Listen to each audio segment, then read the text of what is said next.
du chapeau, dernière de la semaine, édition du vendredi 19 juin 2020. Je suis très heureux de vous retrouver. On a passé une belle semaine ensemble, mais ce n'est qu'un début parce qu'on va se retrouver lundi dès 18h30. Entre-temps, on a toute une émission pour vous, notamment la présentation de la deuxième partie de l'entrevue réalisée avec le réalisateur de TVA Sport. Ça se met dans la même phrase. Christian Brunet qui va être avec nous. Était très généreux dans le propos, donc vous avez près de 7 minutes 15 secondes pour être précis, avec lui en fin d'émission lors du troisième bloc. Entre-temps, l'actualité sportive n'a pas pris de pause dans les derniers 24-48 heures. Moi, je veux savoir ce que vous avez fait depuis qu'on s'est laissé. Il faisait chaud, hein? Mercredi, je disais, c'est peut-être pas une canicule, mais là, je vous le confirme. C'est une canicule après avoir écouté la météo à maintes reprises. Tout comme en suivant l'actualité. Mais là, je veux vous parler du monde du sport qui, comme je l'ai dit, continue de générer beaucoup de nouvelles. Mon ami Jean-Charles Lajoie aurait dit « On a un show pacté Solidex ». C'est à peu près ça. Donc, l'Impact de Montréal s'entraîne enfin en groupe complet au grand bonheur des joueurs en vue du tournoi MLS is Back qui s'amorce le 8 juillet à Orlando en Floride. Et là, il y a beaucoup de questionnements sur, oui, ça se fait en Orlando, mais présentement, il y a beaucoup de cas de COVID-19 en Floride et au Texas du côté des États-Unis. Mais pour l'instant, le circuit Garber reste avec cette ville floridienne qu'est Orlando pour le tournoi MLS is Back, mais on va se créer une bulle pour jouer au soccer. Donc, Baseball Majeur a fait une proposition de 60 matchs pour la saison. Il y a une contre-offre de l'association des joueurs qui propose une saison de 70 joutes et d'être payé au prorata. Alors, on va voir comment ça va se passer avec tout ça.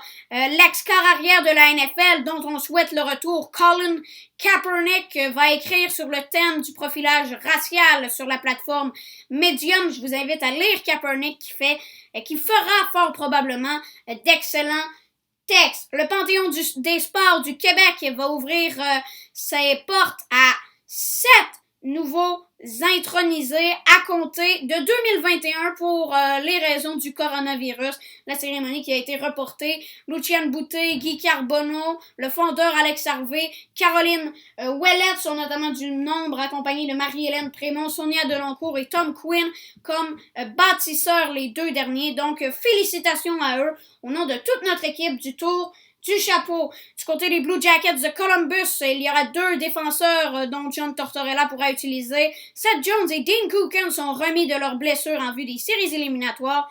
Les Blue Jackets se mesureront aux Maple Leafs de Toronto et finalement, c'est à compter d'aujourd'hui jusqu'à dimanche que c'est le grand défi. Pierre Lavoie, je vous invite à y participer. Vous pouvez le faire à la course, à pied, en vélo. Je vais le faire. Donc, on se donne le défi d'amasser 1 million de kilomètres.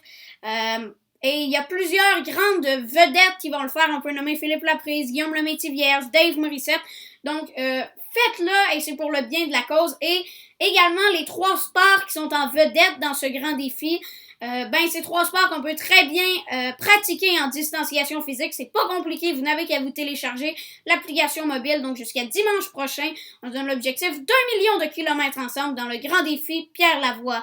Quelle est la question que je me pose dans l'œil du kid? J'y reviens tout en vous posant notre question quiz du vendredi. Qui est le meilleur buteur de l'histoire de la Ligue nationale de hockey? Est-ce que c'est Wayne Gretzky, Mario Lemieux ou Mike Bossy? La réponse à la fin de l'émission de ce soir. Et finalement, dans l'œil du kid, je me demande, est-ce que c'est un bon choix le retour de l'ATP et de la WTA? Le retour du tennis, on y va dans l'œil du kid.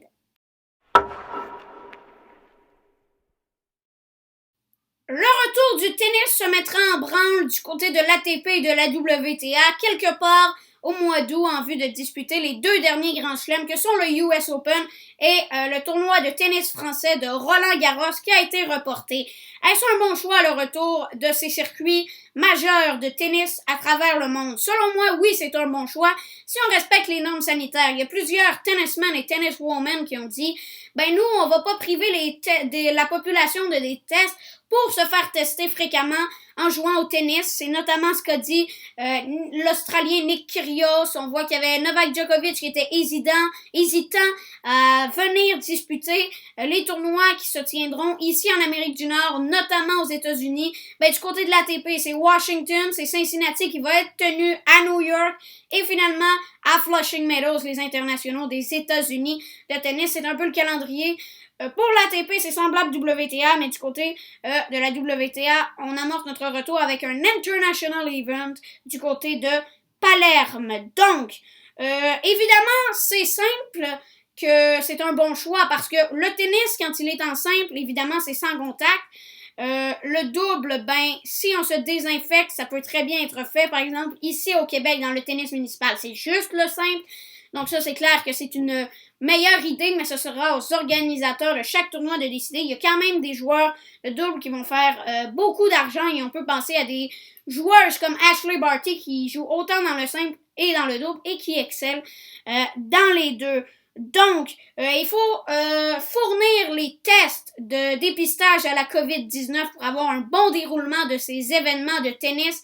Ça, il n'y a aucun doute pour moi et fort probablement qu'il n'y a aucun doute pour vous, chers téléspectateurs et chères téléspectatrices. Il y aura notamment des grandes joueuses qui se présenteront au US Open de tennis des femmes. Serena Williams y sera et la championne en titre Bianca Andreescu viendra défendre son titre.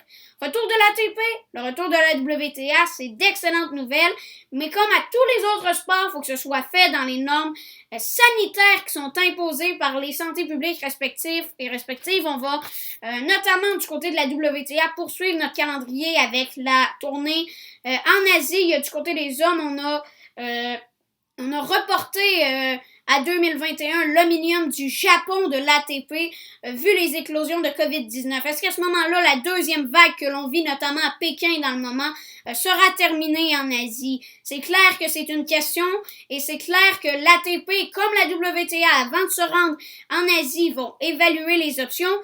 Et les décisions, là, on a les tournois. L'ATP, il n'y a pas beaucoup de tournois qui ont été divulgués. Outre après Roland-Garros. Donc, on n'a pas mis les ATP Finals. Vers la mi-juillet, on devrait avoir le prolongement, la fin du calendrier de l'ATP, tandis que du côté de la WTA, tout ce qu'on devait savoir, tout le calendrier de la fin de saison a été mis. Donc, on ne connaît pas les dates et les tournois qui sont maintenus, qui ne sont pas maintenus de la tournée asiatique du côté, pardonnez-moi, des hommes. Désolé, j'ai beaucoup d'allergies saisonnières dans le moment. Donc, du côté de ces deux ligues, c'est clair que c'est des bons choix. On va être assez centré, comme vous voyez, tous les tournois en vue des internationaux des États-Unis. Chez les hommes, ça va tout se passer aux États-Unis. Washington, Cincinnati tenu à New York, mais Cincinnati c'était déjà aux États-Unis. Et finalement, le US Open, du côté pour se rendre à Roland-Garros chez les hommes, il y a les tournois de Madrid et de Rome, évidemment sur terre battue qui ont été maintenus. Donc, c'est ce genre de calendrier et c'est un peu comme la Formule 1 l'avait fait il y a quelques semaines, un calendrier provisoire en vue de reprendre. Et comme les autres ligues, par exemple, la MLS, la LNH, la NBA vont tous reprendre au mois d'août ou la LNH la première semaine de août. Bon, la MLS c'est le 8 juillet, mais ça va se terminer le 11 août, le tournoi MLS is back. Selon moi, c'est des bonnes nouvelles, des bonnes idées, autrement dit, d'y aller de l'avant, autant pour l'ATP que pour la WTA. Donc, c'est sûr, dans mon cas, que c'est un bon choix. Je suis curieux de connaître votre opinion sur cette question. Mais moi, je pense qu'on a bien fait avec le retour du tennis et on va s'y régaler, notamment avec 2 grands chelems qui valent quand même 2000 points. Pour l'instant, les classements sont gelés, mais une autre question persiste. Les joueurs qui, pour des raisons personnelles, des raisons de santé, ou juste parce qu'ils ne veulent pas s'y déplacer pour ne pas se mettre à risque à la COVID-19, qui ne se déplacent pas dans les tournois, comme ça pourrait être le cas de Novak Djokovic pour les internationaux des États-Unis, le US Open. Qu'est-ce que l'on fait? Est-ce qu'il perd ses points de l'année précédente? Là, c'est la grosse question, autant pour l'ATP que pour la WTA à l'heure où on se parle. Mhm. Mais j'ai aussi aucun doute que tu excellerais, peu importe la forme de réalisation que tu ferais. Tu es aussi un grand maniaque de hockey, Chris. En ces temps sans hockey, ma question est la suivante. Tu y as un peu répondu d'entrée de jeu. Sur une échelle de 1 à 10, où est ton niveau d'avoir envie de voir du sport en direct, de voir du hockey? 12? Non, mais j'ai vraiment, vraiment hâte qu'on. C'est surtout de revoir des affaires en direct. Tu sais, je viens de te dire que mon métier, j'ai la ligne du direct. Mais c'est un peu la même chose, tu sais, pour regarder un événement. Tu sais, regarder un tournoi de golf qui a eu lieu il y a 10 ans, je trouve que c'est moins. On connaît le résultat, on sait qu'est-ce qui va arriver.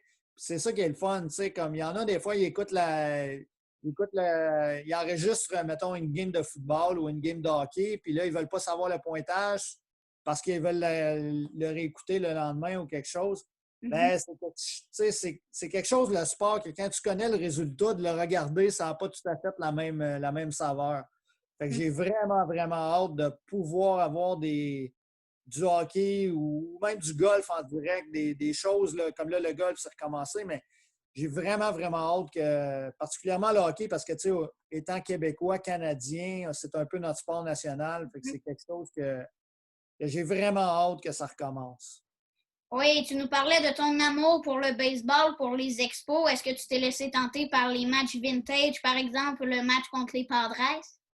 J'en ai vu quelques-uns, mais c'est vrai, j'ai pas vu un match au complet parce que ça, c'est l'autre affaire, tu sais. Quand on voit quelque chose, un événement vintage comme le baseball ou le hockey, un match vintage, bien, souvent, c'est pas comme quelque chose, hey, je veux pas manquer ça à soir, comme Canadien nordique. Tu sais, moi, je me rappelle dans ma jeunesse, Canadien nordique, la rivalité, c'était vraiment incroyable. Mais je l'ai vécu. Mais de le voir en reprise, tu sais, si je tombe dessus, ça m'est arrivé de regarder une période ou un certain temps de l'événement en question. Mais Oui. de regarder un match vraiment de A à Z, j'ai rien vu encore de A à Z depuis le début de la pandémie. Là. Il n'y a absolument aucun événement que je me suis assis à regarder au complet. Mais j'ai regardé des matchs de baseball ou des périodes de hockey. J'ai, par exemple, la série Oilers Flames je pense que c'est en 89. J'ai écouté ça à Sportsnet un samedi soir que ça jouait. Puis c'est ça, il n'y avait pas grand-chose à la télé. Je suis tombé là-dessus. J'ai écouté la fin du match. Ah, ben au moins, il faut trouver le moyen de se divertir avec ce qu'on a. Puis ce qu'on vit aussi dans le sport, c'est la même chose dans le divertissement, dans le sens où il n'y a plus de spectacles d'humour ou de les événements culturels ont chuté. Tu es le plus grand connaisseur de hockey que je connaisse, Chris. Es-tu confiant du retour des activités du circuit Batman? Je pense que tout ça, ça dépasse le sport dans la mesure où est-ce que je pense que c'est rendu un peu une business, entre guillemets.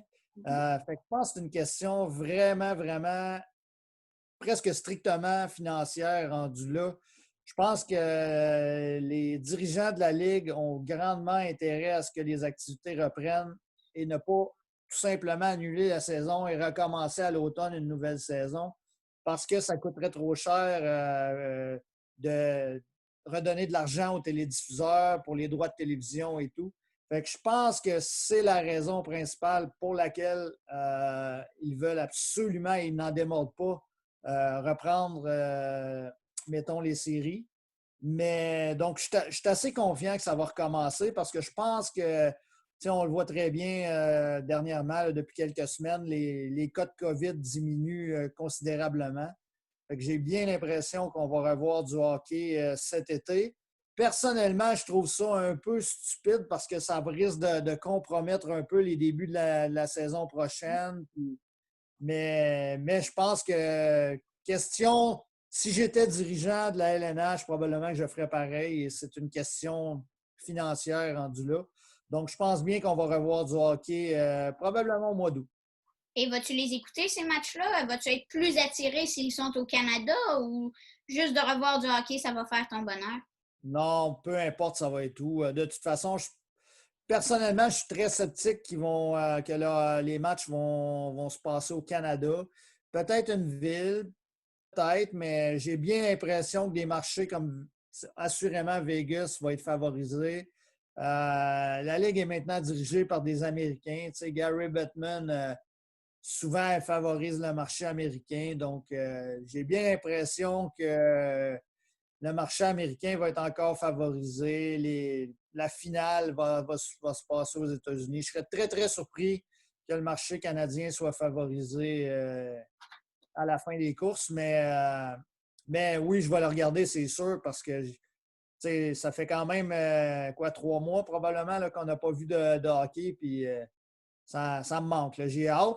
Mais assurément qu'en étant au mois d'août, d'une belle journée comme aujourd'hui, ensoleillée, qui fait 30 degrés, j'ai l'impression peut-être qu'il va y avoir un peu la curiosité du début, mais assurément peut-être l'assiduité des gens sera peut-être moins là. J'ai l'impression que, comme les gens risquent d'être en vacances ou quelqu'un je ne sais pas, en vacances, en camping, peu importe, Mm-hmm. souvent, c'est un divertissement, mais à un moment donné, ça risque de rentrer en conflit avec d'autres divertissements. J'ai l'impression qu'il va peut-être y avoir un peu moins de gens à l'écoute, mais je pense que les gens vont quand même être pas mal nombreux dû au fait que ça leur manque et vraiment par curiosité de revoir aussi de l'action. Puis le fait que le Canadien est là aussi, ça, c'est sûr que c'est une incroyable surprise parce que honnêtement, le Canadien ne mérite pas sa place dans ce tournoi-là. Mais encore là, ça revient à business. Donc, probablement, c'est la raison pour laquelle ils ont été embarqués là-dedans. Les villes comme Montréal, je pense que c'est quand même un marché mythique. Chicago, qui est un peu dans la même position que Canadien, qui ne mérite pas d'être là, mais qui est un énorme marché aux États-Unis. Donc, je pense que c'est la raison pour laquelle on a admis 24 équipes. Puis, je pense que pour ça, ça va être quand même une formule super intéressante. Mm-hmm. Et on va le suivre avec grand intérêt sur les ondes de TVA Sport. Christian Brunet, ça a été un grand plaisir de te recevoir et que ça passe vite en bonne compagnie. Bonne continuation et à plus. Ben, merci, puis au plaisir de se reparler. Mm-hmm. Merci.